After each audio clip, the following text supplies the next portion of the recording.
Welcome to Meet the Press Now. I'm Garrett Hake in Washington on a very busy day in both chambers of Congress.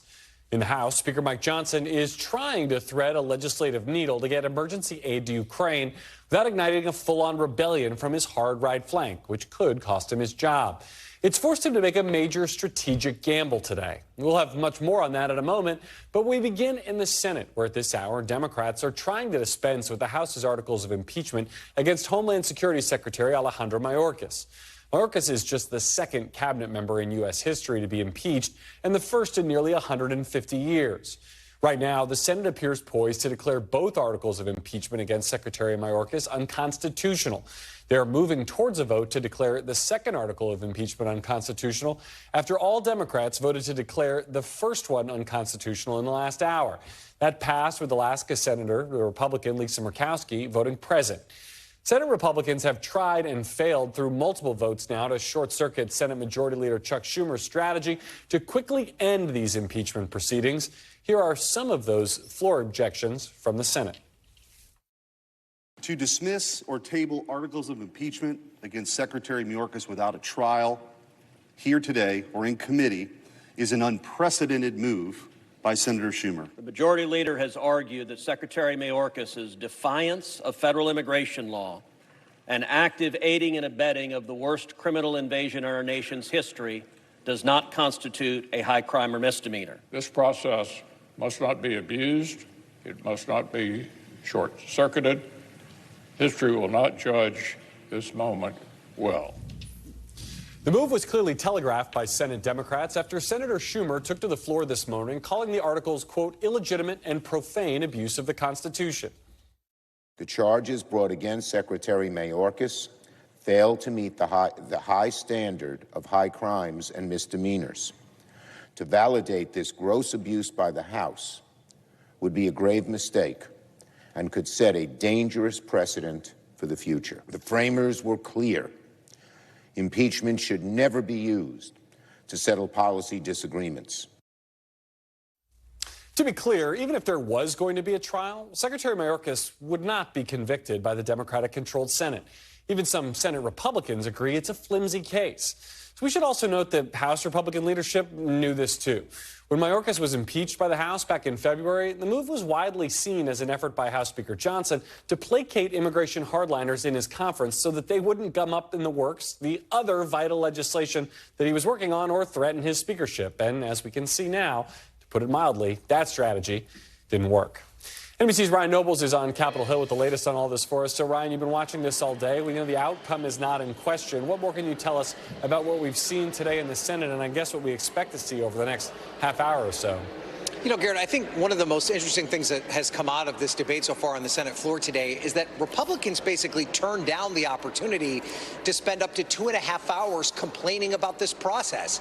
The Senate Majority Leader, Chuck Schumer, offered up a scenario by which they could debate the issues around these articles of impeachment for a 2.5-hour time frame, offer up a series of resolutions that could be voted on as it relates to these impeachment proceedings. It's likely that all of them would fail, but it would at least give Republicans a forum to whine about this process.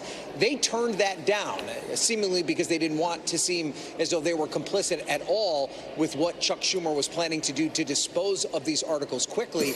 But the sum total of that is that they're getting no opportunity to really voice with any degree of specificity their issues with the fact that this is not going to go through a fulsome trial and that the evidence against Mayorkas is going to be heard. Instead, they're basically just getting 30-second snippets to stand up and hand out these kind of useless motions that end up going nowhere. So that was a tactical decision by Republicans.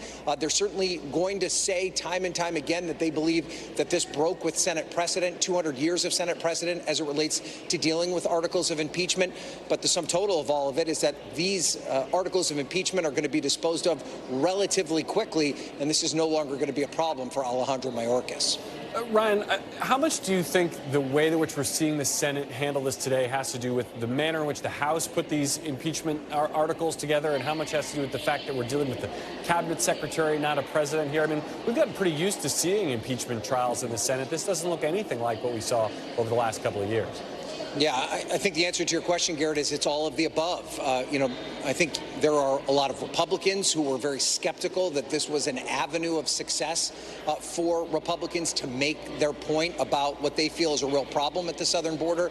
They zeroed in on Alejandro Mayorkas as a target because they thought that he was an unpopular figure among their ranks. There's no doubt that from the House Republican perspective, this was a fruitful endeavor. Many of them got to raise millions and millions of dollars in small dollar donations to make that point. But it really did put their Senate colleagues in an awkward position here because it's once again using impeachment as a tool for political purposes. There are very few legal scholars that believe that this rises to the level of high crimes and misdemeanors like Republicans have claimed. And I think you see that playing out right now on the Senate floor. There just really isn't enough momentum to even have a discussion about this, much less a full-on trial that would result in a conviction with two-thirds majority in the Senate.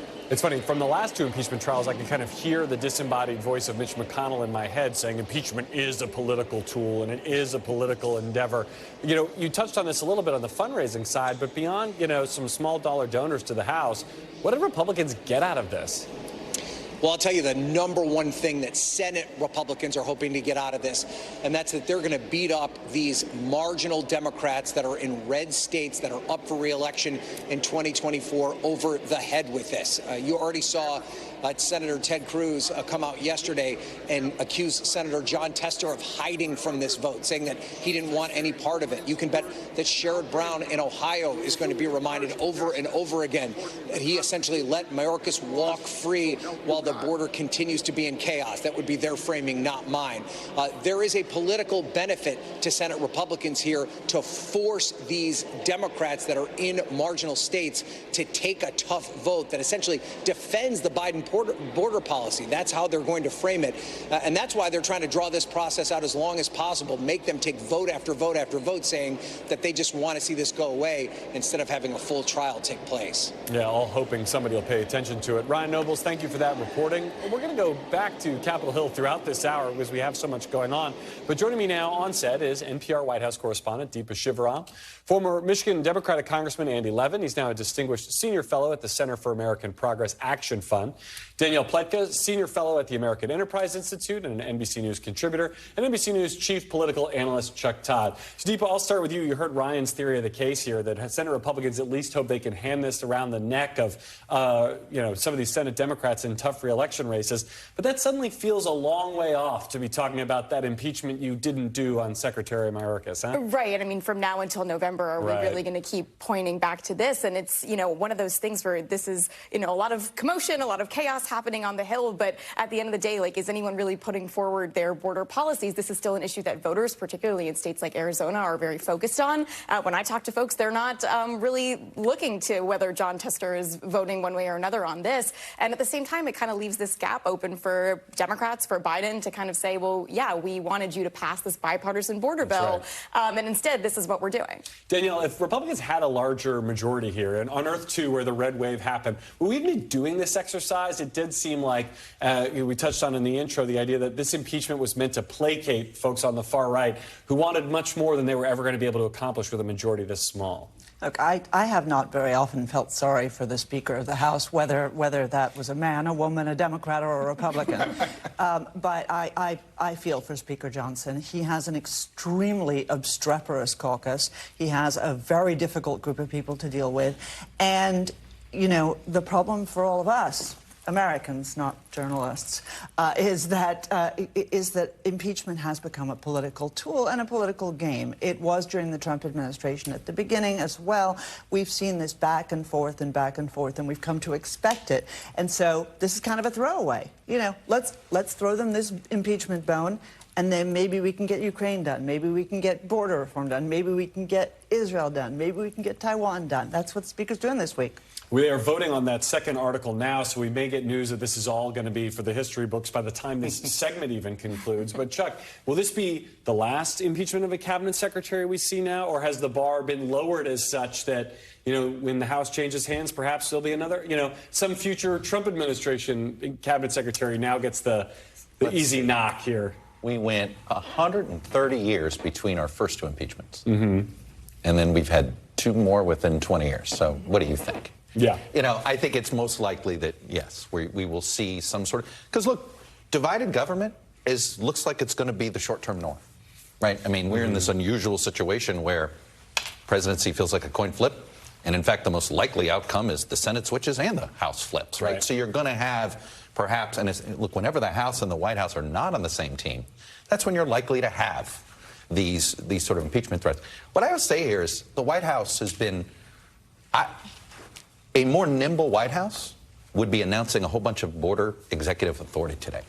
I am shocked. This has been the most telegraphed event. I think you could also argue they are, I think, perhaps correctly reading that this does not have a lot of oxygen to it anyway. Why blow this up into something bigger if it's just going to disappear anyway? The issue has oxygen. Mayorkas does not. Yeah. So while they're playing games, why don't you try to solve the problem and go be the president? Especially having told us that he was going to do. Right. So I find, you know, it's interesting. You know, the mood music in the campaign trail is immigration right now. If you do paid television advertising, eventually it may be abortion. Yeah. But right now it's immigration. Right. You watch any congressional ad in the country. I'm the dork that does this a lot. It is all immigration. So it was an opportunity for the White House to do some mitigation, and you guys have brought up all the reasons. They have some issues on their side. Republicans refuse to fund it, right? All of those. They want to play games over here instead of actually seeing if we can solve the problem over there. I find their inaction this week to be a little bit of a head scratcher. Congressman, was there any serious discussion of doing something like this, impeaching a cabinet secretary under the Trump administration when you were in the House? I mean, this does seem like a lower-hanging fruit if you want to send a message at least about, you know, policies you don't agree with. Look how easy it was for Republicans to get whatever it is they got out of this. I don't remember any discussion whatsoever, Garrett. I mean, this is just a joke. It's really sad. Donald Trump was impeached twice because he was holding hostage congressionally appropriated aid for an ally, and because of the January 6th insurrection. Those, at least arguably, are high crimes and misdemeanors. This is nothing like that. It's a policy disagreement. Republican senators have said so, as well as Democratic senators. As you say, it's going nowhere. Look, and I agree with Deepa, if I could say this, most Americans don't know the name of Mayorkas. They're not picking him out of a lineup. This is not a thing. Although I bet you he has higher name ID in a Republican primary than he does in a Democratic primary. But here's the thing: the American people want action, and James Lankford, a very conservative Republican senator, worked with Chris Murphy and others to craft by far the most conservative and tough border security bill ever proposed on a bipartisan basis in America. And Donald Trump said, I want to have this as a political issue, so don't do the business of governing. And they all fell in line. I mean, that's the news of the hour about immigration policy. Deepa, I reserve the right to cut you off here because we're approaching the end of this roll call vote. But to me, the other part of this story is that it underscores House Republicans' more or less complete failure on their Biden impeachment inquiry, right? Like, we're watching this one die in real time, but when was the last time there was even any serious discussion about the Biden impeachment effort? Right. I mean, it speaks, I think, to the chaos of the moment a little bit. And what you see is, these efforts kind of ongoing. And what does it result in? It's not something very tangible. And to your earlier point, not something that a lot of folks really might remember all the way down until November when they are casting their ballots. Chuck, any thought on this? But, again, I'm going to go back to the mood music that Republicans are hoping to create here. You know, it's interesting, this focus on Hunter Biden for the first 2 years did hand the Republicans a talking point they're looking for, which is they talk about the corruption of Washington, and then they show Joe Biden and Hunter Biden. It's been interesting to me to see so many ads, and it is, again, all over, where essentially what this manufactured thing that the House did is then showing up. You can almost see that it was created in order to be used for the campaign and for politics here. And I saw that, I guess Comer today said he keeps talking about criminal referrals now and something like that. They have to deliver something to hand the candidates to say something to the base. The base They've promised something here because they're like, if you impeach Trump, you got to impeach Biden. Right. This is just a revenge tour. But this all plays in a Republican primary, Danielle. Is this something you want to take to swing voters in the few districts that will be competitive? Some of these Senate races that we've talked about. That you got to speak the code here to even get the Biden crime family did this and Mayorkas did that, and they're all these legal immigrants are going to vote you out, right? Like it feels like a triple bank shot for not much payoff.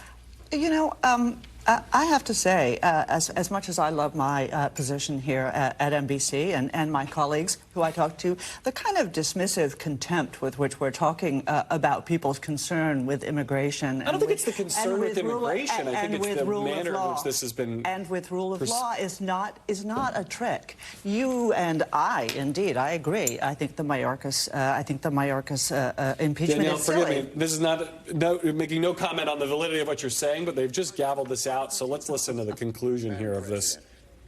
Majority leaders recognized. I move to adjourn the impeachment trial of Alejandro N. Mayorkas, sine die, and I ask for the yeas and nays. Is there a sufficient second? There is. There is a sufficient second. Clerk will call the roll. Ms. Baldwin. Mr. Barrasso. Mr. Bennett.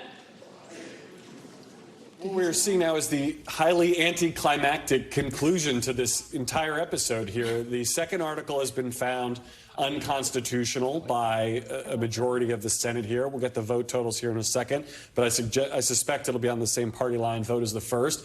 And Senator Schumer, Majority Leader Schumer, has called for the adjournment of this impeachment trial. So in about an hour's time, this entire episode will have been concluded, which brings back to the point that, Danielle, I'd like you to try to continue making, if you'd be so kind here, about the relative value of this specific discussion about the impeachment of Alejandro Mayorkas versus the broader concerns about immigration that do exist in this country. Right, but the problem is that you know, we're talking about this from the perspective of Washington, D.C., watching this going on. The vast mass of Americans aren't watching this. This is a big issue to them. They're not going to parse out Mayorkas versus something else. They know they're concerned, and they're seeing something. Now, again, I don't agree with this something. I happen to agree with us. But in this instance, they're seeing something is being done. And that does not deserve to be dismissed as merely maneuvering. It is an attempt, a bad attempt, but it is an attempt to answer the voters' mail. And it's not going to be an irrelevant question when it comes to when people go to vote, either in primaries or in the general. Hang on, Chuck. Yeah, okay. Yeah. On a second question on the mind of voters, and another part of our mailbag is the other huge story that's happening on Capitol Hill. So everybody hold your spots for a second, and we'll turn to the other breaking news on Capitol Hill today.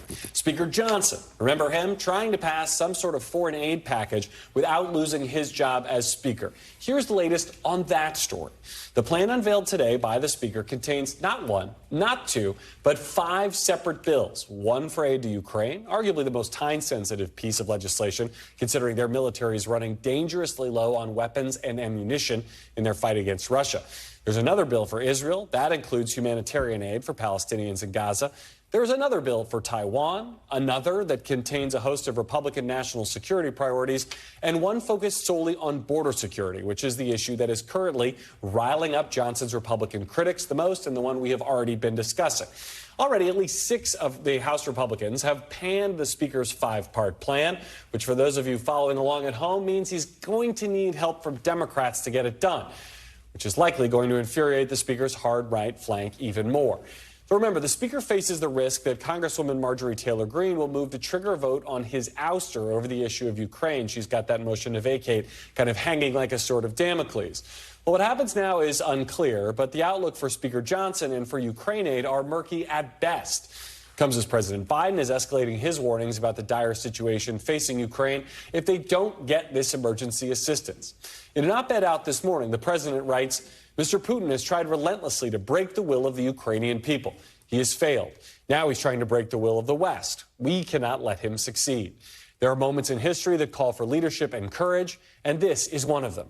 This is also a moment that calls for NBC's Ali Vitale on Capitol Hill, who joins us now. So, Ali, yesterday it was 4 bills. Today it's 5. Now we've got text. This seems to be Mike Johnson's kind of one play when it comes to big things. Break them up into smaller bites. Is this plan getting the reception he had hoped it would?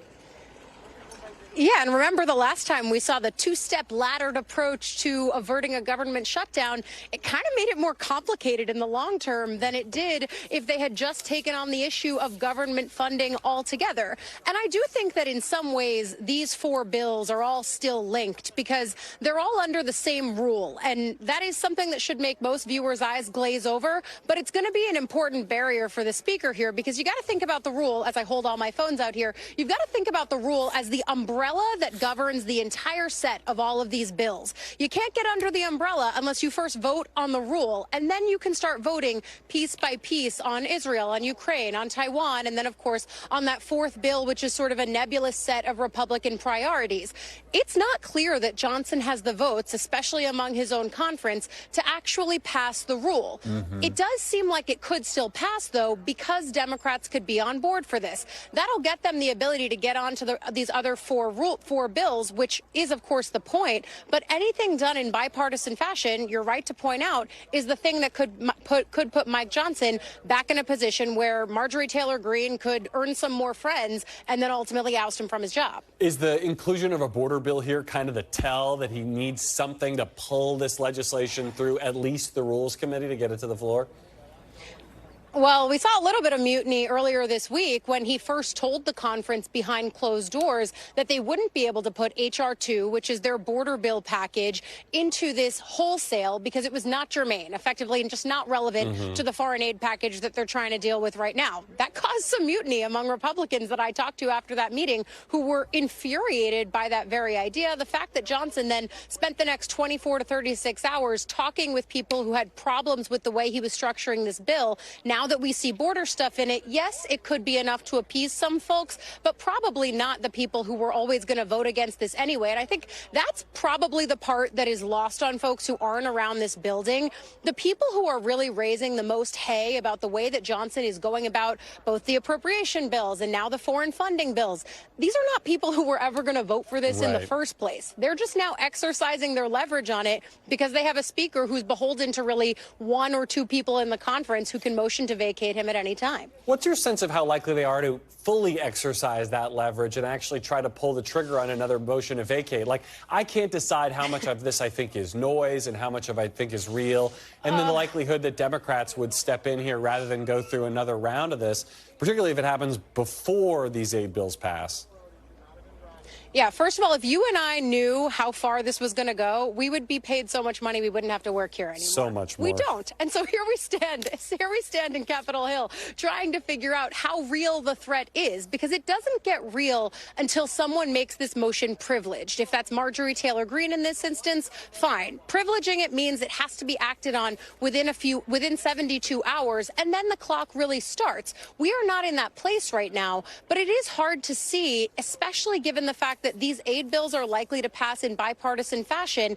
It's hard to see who that upsets on the House conservative Republican side. If it upsets more people than just Marjorie Taylor Greene and Tom Massey, who joined her ranks this week on a motion to vacate, yeah, the speaker could have bigger problems. Or, as I asked him this week and he ignored the question, I asked, at what point do you just call these people's bluff? And it doesn't seem like he's there yet, but members who I talked to who were in the closed door meeting where Congressman Massey basically said to the speaker, hey, resign and do us all a favor, Johnson was defiant. He said, I'm absolutely not resigning. He later called the notion that he would resign absurd to reporters. Some Republican members told me that they viewed that as calling their bluff. I don't know. I think he might have to go a step further, but we're not there yet. We're not there yet, but we probably will be soon. Ali Vitale, thank you. I'll turn back to the panel now. Congressman, let me pick up on the point that Ali was making. You dealt with some of these people. The folks who are calling for Johnson's ouster over this and making a lot of noise are never the people who are going to vote for these bills anyway. How seriously do you take these threats? How seriously do you think Republican leadership should? Well, they put themselves in this position by having the rule of the House be that one person can bring down, can get this motion live and voted on. And this crazy caucus has been running the show essentially since day one of this Congress. It's unprecedented. It's been the least productive session of Congress in modern times. And I think they really have to worry about it. What I think is interesting is if it comes up, do Democrats who normally are going to say that you've seen it over and over, no, we're not voting for, someone to remain speaker, a Republican. Whether they say, you know what, it's a better play for us now at this juncture to say you got these, especially if he gets these bills passed. I mean, we're basically running a parliamentary government anyway at this point. Danielle, this question perplexes me, and I suspect it perplexes you as well, but how did we get to the point where Ukraine aid was such a hot issue on the right, that this is the untouchable thing? Standing up to the Russians is supposed to be like, you know, American democracy 101. It's a great question, because in the first, I would say, 18 months of the conflict, what we saw was the White House moving too slowly, and congressional Republicans actually tacking more money on than the White House was asking for, and berating the White House for moving too slowly. Daring them to do more. And now we have a total reversal. It is the linkage of the border issue with the question of Ukraine. And you know, I don't know why they're two great tastes that taste great together, because to me, it doesn't make a lot of sense. But the way that this has been formulated is, you know, why are you caring about the safety and security of those foreigners before you care about the safety and security of we Americans? It's not the right way to formulate it.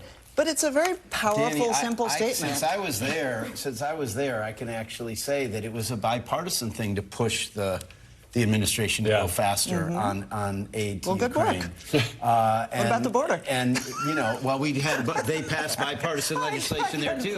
Danny, no, they passed. They didn't pass. They agreed on bipartisan legislation, and Donald Trump killed it. So don't be using the border. It's a loser issue when people actually took action on it, and they were prevented from moving forward by this extremist tiny minority in the House. I want to come to you in a second, Chuck, but I want to tag Allie back into this conversation, because, Allie, I understand the great impeachment trial of 2024 is now over, correct?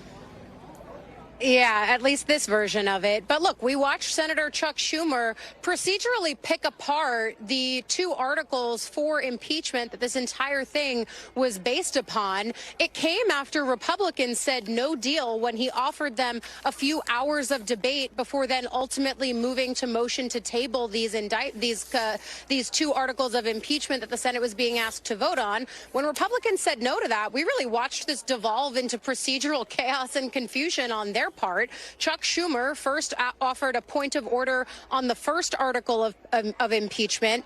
That then went through after several rounds of procedural dragging this out. And then he did the same on the second article of impeachment. Once both of those were off the table, having been agreed to as unconstitutional by the majority of the Senate, he was then able in the last few minutes to say, all right, let's dismiss this thing. And this ends pretty much where we expected it to, although it took a few different twists and turns, including Senator Kennedy saying he wanted to postpone this into 2004, yes, several years ago. And it was a moment where you saw senators, even in this very final few votes, seemingly not impressed or even not engaged in what was happening on the floor, because they knew that it was all procedural tactics to just drag out the inevitable end of these impeachment hearings. Now, I'm sure we'll hear about this from some of the House Republicans who were impeachment managers, including among them Congresswoman Marjorie Taylor Greene, and then we'll hear what they have to say. But as far as the impeachment of Alejandro Mayorkas goes, Garrett, this is something that was a pet project of Republicans from the moment that they took the House majority, and now it's over. That's a wrap. All right, Ali Vitale, thank you. Chuck, I want to give you one last word on this, because the other thought that I have about all this is, it was less than a week ago that Mike Johnson was at Mar-a-Lago with Donald Trump, having all these conversations, you know, standing side by side on all these issues. What did he get out of it, and where does the House Republican conference go now? I don't know, but I look at Mike Johnson, and I'm going to say something that I think Danny's going to like. I think he's giving you a lesson in why appeasement is bad. Appeasement never works. Doesn't work when you try to do it in international affairs, and it doesn't work when you're trying to deal with your own conference here. And the appeasement strategy here, you just give... Marjorie Taylor Greene is incentivized to make it privileged and do this. There's no penalty. They have created a situation where there's no penalty for bad behavior in governing their own conference. And it doesn't matter if Mike Johnson's speaker, if Deepa's speaker, if Dane's speaker. If you're going to create rules that don't allow the speaker to be the leader, and if the speaker chooses not to be a leader and instead wants to be an appeaser, this is what you get. And it's going to take somebody to test the other side of that theory at some point to find out if it's By the way, true. a bluff that I would have called, I think the Democrats, if Marjorie Taylor Greene is going to be a House impeachment manager, Give her, you want to put her out there? Give her an opportunity. This is one of those put her on TV every dog catching the car moments. I get it. The White House is panicked. They don't want to deal with an issue that they know their part is unpopular in how they've handled it. But there's a small part of me that I don't think this would have played so well for them with Marjorie Taylor Greene being the face of the Republican Party. Yeah, I think that's probably right. Oh, we got to leave it for there. Deepa, Chuck, Danielle, Congressman, thank you all for that robust conversation. And coming up, I'll speak to one of the members of Congress trying to get that desperately needed aid for Ukraine passed, just days after he spoke face-to-face with President Zelensky. Plus, breaking news out of Arizona, where lawmakers are battling over whether to repeal that Civil War-era ban on abortion as demonstrators gather outside the State House. You're watching Meet the Press Now.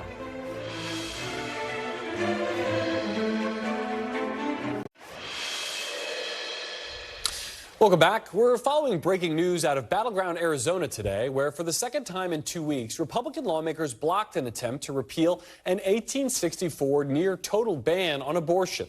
That ban was revived by a state Supreme Court ruling last week and is set to supersede the state's current 15-week abortion ban.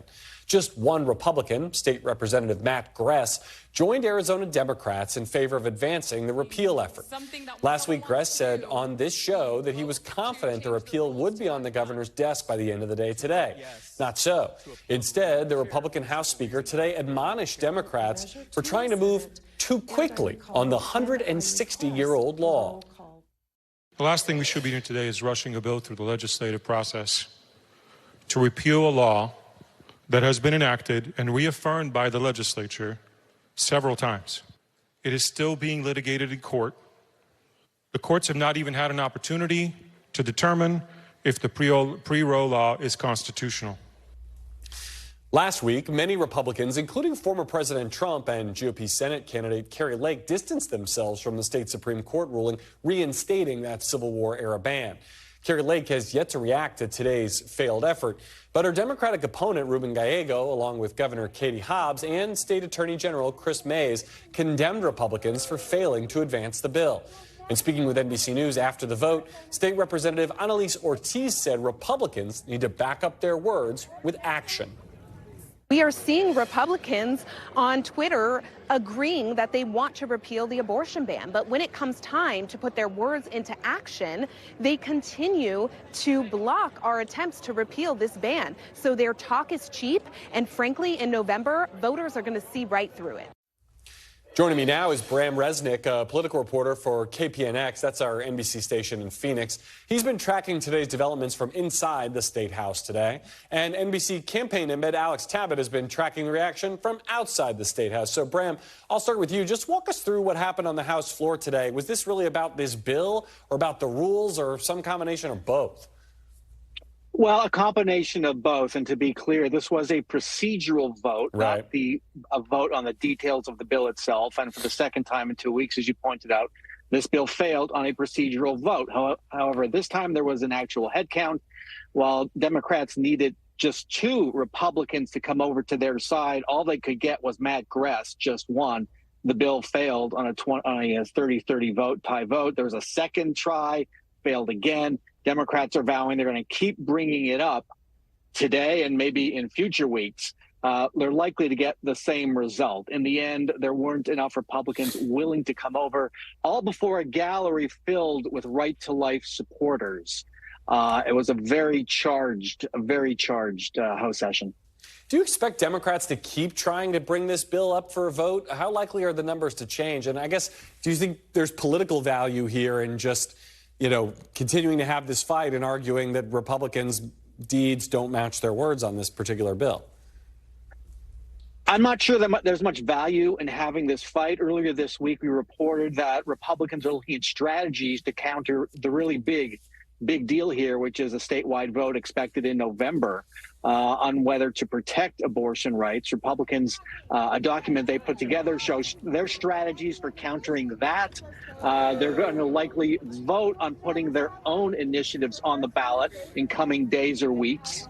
To counter the initiative, the abortion protection initiative. They want to put initiatives on the ballot. They'll protect the legislature's right to regulate abortion. I think that's where the next battleground is in the short term. And don't forget, this ban does become law. If nothing changes, it does become law at the end of June and will likely remain the law through the election day. But the governor has said prosecutors, through an executive order, cannot prosecute the law, enforce it. Can you clarify a little bit on that strategy, Bram? Protect my legislators' right to regulate my reproductive rights doesn't exactly fit on a bumper sticker. What's the strategy here?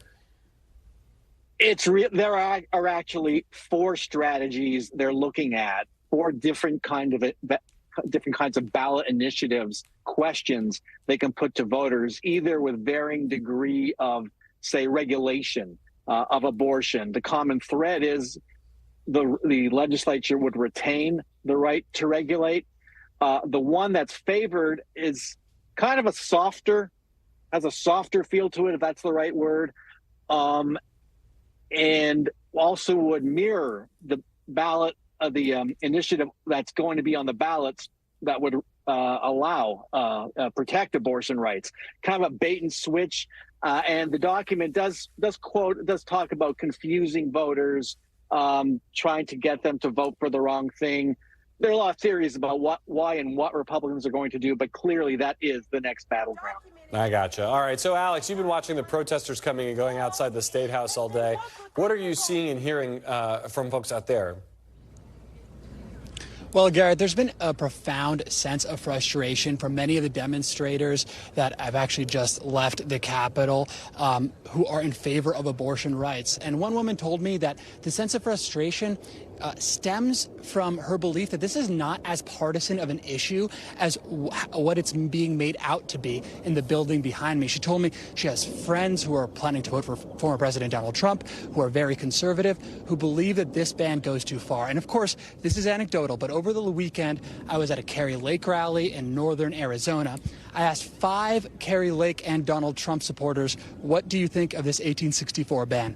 4 of the 5 told me that they believe that there needs to be exceptions for rape and incest, something there is not in this 1864 near total abortion ban. Garrett? That's interesting. So talk to me a little bit more about the amendment here to codify abortion rights. Where does that effort stand from your point of view, and how does this failure to repeal the 1864 law affect the efforts to move forward on the amendment issue, rather?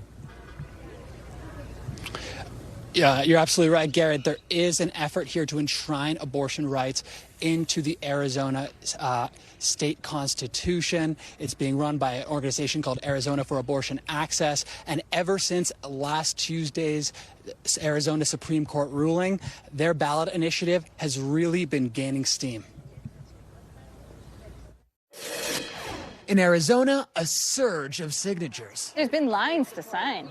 Like, we could hardly switch the petitions out fast enough. The effort to enshrine abortion rights into the state's constitution supercharged after the state Supreme Court ruled that a near total abortion ban from 1864 is enforceable. One of the volunteers at one of our locations, she was filling, they were filling a page per hour for our petition. Chris Love is a spokesperson for Arizona for Abortion Access, a coalition of reproductive rights organizations that's working to get a referendum on the November ballot that would allow abortion until fetal viability or about 24 weeks of pregnancy. This is the only way, or the most durable way, to protect abortion rights in the state. In the week since the Arizona Supreme Court's ruling, Love's organization says interest has skyrocketed. In the last week alone, they say they've received more than 5,300 small dollar donations, almost 2,000 more volunteers, and thousands of new signatures. Okay, here we go. Including 2,200 signatures notarized in just an hour earlier this week. The pace that we haven't seen in quite a while. You want me to collect? Earlier this month, Arizona for Abortion Access announced it already gathered more than 500,000 signatures. That's 120,000 more than they need to make it on the ballot in November, but they're not leaving anything to chance. We are going to collect signatures until the wheels fall off, quite frankly. Meanwhile, Republicans in the state legislature are now considering pushing their own competing ballot measures. A leaked GOP strategy document obtained by NBC News outlines a plan to give voters options for other constitutional amendments. And it's a plan that's already been floated by Republican Senate candidate Kari Lake. So I think our lawmakers need to do something quickly I don't know if that's putting another initiative on the ballot to give people options. And Arizona for Abortion Access actually just held a press conference outside the Arizona State Capitol. I asked Chris Love, their spokesperson, what is your plan in the event that the Republicans in the state legislature are able to put additional abortion referendums on the ballot to make sure that your supporters know which one to vote for and how to vote on those additional amendments as well. She told me they're focused on gathering signatures until July 3rd. That's when they hand in the signatures. And after July 3rd, they're going to pivot to education mode to make sure their supporters know how to vote on every ballot or every referendum presented to them come November. Garrett? All right, Bram Resnick and Alex Tabbitt, thank you both for that reporting. And coming up, watching and waiting for Israel's response to Iran's aerial assault. The options on the table and potential wide-ranging consequences. You're watching Meet the Press now.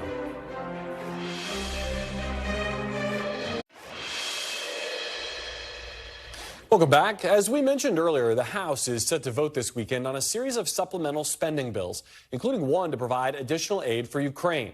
The vote comes at a tenuous moment for House Speaker Mike Johnson, who could lose his job over the bill.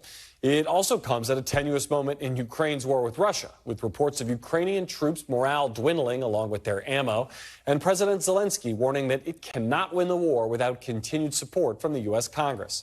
Democratic Congressman Wiley Nickel traveled to Ukraine earlier this month and met face-to-face with President Zelensky. The congressman joins me now. So, Congressman, having had an opportunity to look over these bills now, are you more confident now than you were a week ago that the House can actually get this done? Yeah, no, very, very confident. This is good news that we're seeing today for America's national security, for standing with our allies around the globe. So we're basically seeing the Senate bill that passed in a bipartisan way, 70 votes. Brought to the House in different pieces, but there's certainly enough votes to move the bipartisan pieces through the House. One of the criticisms of this effort is that this will not be the last time we have to kind of provide more aid for Ukraine and that this could potentially go on forever. Are you satisfied that what's in this bill can sort of fundamentally change the direction of this war, or is this a never-ending ask, as the critics say? I was impressed with the ground that Ukraine has made up on my visit, and this is the point I think that we need to make here is this is a choice about handing over Ukraine and Eastern Europe to Putin. If we do nothing, that's what's going to happen this year. So by providing this military assistance, Ukraine will be able to defend their country. And that's where we are right now on the ground. They are teetering on a knife's edge, but with this support, they're going to be able to defend their country. But most importantly, this is about sending a message to the rest of the world that the U.S. is going to honor our commitments and we're going to stand with our friends. The Democratic whip today reportedly told members to use their personal relationships to try to come up with the 218 votes that you would need for a discharge petition. Essentially, if this plan fails, to get the full supplemental across the transom, if you will. What do you think is more likely, that these 5 bills now pass through the House as the Speaker wants, or that you guys have to go to that kind of emergency break glass option and try to force a discharge petition? I think that was a world, 24 hours ago, and right now with it's changing that quickly. Yeah. I think what we're seeing is a set of bills that are going to get broad bipartisan support, and they will allow us to stand with Israel, Ukraine, and Taiwan. I feel like since we started this debate over this particular supplemental bill last fall, the temperature has been very high. The rhetoric has always been that Ukraine is in danger right now. They could lose right now. That was the case in November. It's now April. What is the relative level of concern about the timing here? And why should people out there believe that the need is so dire now when it's been so dire since November? Well, what I saw was an armed forces that's running out of ammunition, and the supply chain to get that aid to them, it doesn't happen like that. It takes time to move that aid to them. So what we're seeing is Russia, outgunning Ukraine right now, and if they have our support, they're going to be able to stay in the fight and gain ground in their own country. If passing this bill really does force a motion to vacate, if the hard right Republicans come after Mike Johnson for doing this bill, Would you vote to save his job? I think the way you got to look at this whole Congress is there is the responsible adults are in the room. There is a governing coalition of 200 Democrats and 100 Republicans. That's what we've seen time and time again on funding bills, must-pass bills, and you're going to see it again play out over the weekend. So, you know, if is Mike Johnson part of that responsible coalition? Absolutely, you know, and if getting, you know, I won in a Republican district. My constituents want me here in Washington to get things done, and if preserving that group of 100 Republicans and 200 Democrats working together on bipartisan legislation is something that we can keep, I want to explore that path. But that sounds like a yes. I don't want to put words in your mouth here. Would you help Mike Johnson keep his speakership if he pushes this bill over the line? I would feel a lot better about making sure we continue to have a responsible governing coalition if we can pass these must-pass bills for Ukraine, Taiwan, and Israel. Absolutely. This is politics, after all. I mean, if Democrats are going to be part of this coalition here, if this is the responsible group, should there be a bigger ask from the Speaker to say, like, all right, if we're going to be in a coalition government, let's do this for real? And we are. And I think for folks like me, we are taking our cues from the real leader in Congress, and that's Hakeem Jeffries. And I think we're going to see him, lead our caucus on this issue. And I feel very good that we're going to be united and standing up to the minority of, far-right extremists in Congress who have no interest in getting anything done or governing. They're here to blow things up, and they're here for themselves. So I would like to be able to push back against the Moscow marches and the Matt Gaetzes of this U.S. Congress. You mentioned you won in a Republican district. You're not running for re-election. How has that decision changed how you approach what's left of your time up here?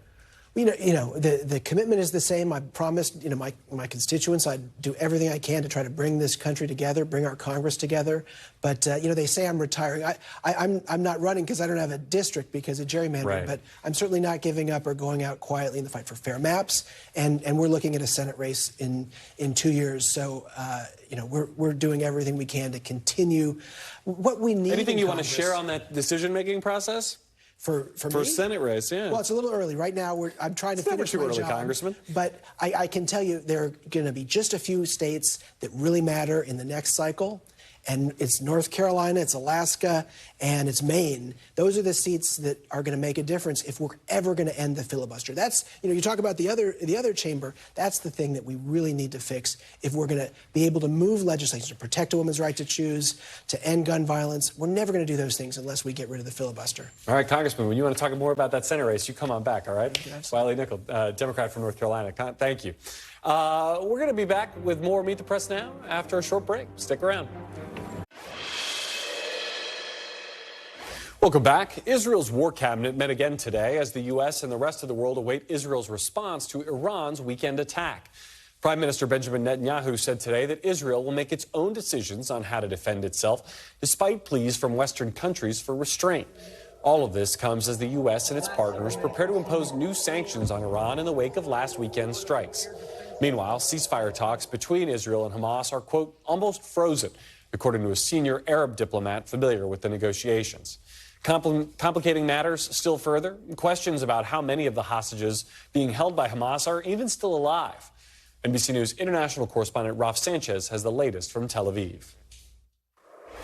Garrett, Israeli Prime Minister Benjamin Netanyahu met today with the foreign ministers of both Britain and Germany, and those European officials arrived here in Israel with a consistent message. They stand by Israel, they support its right to self-defense, but they do not want to see the Israelis escalate this situation with Iran further, potentially tipping the region into all-out war. Now, we don't know exactly what was said in those meetings, but whatever it was, it left British Foreign Secretary David Cameron with the very clear impression that Israel does plan to retaliate. Take a listen. The situation is very concerning. It's right to show solidarity with Israel.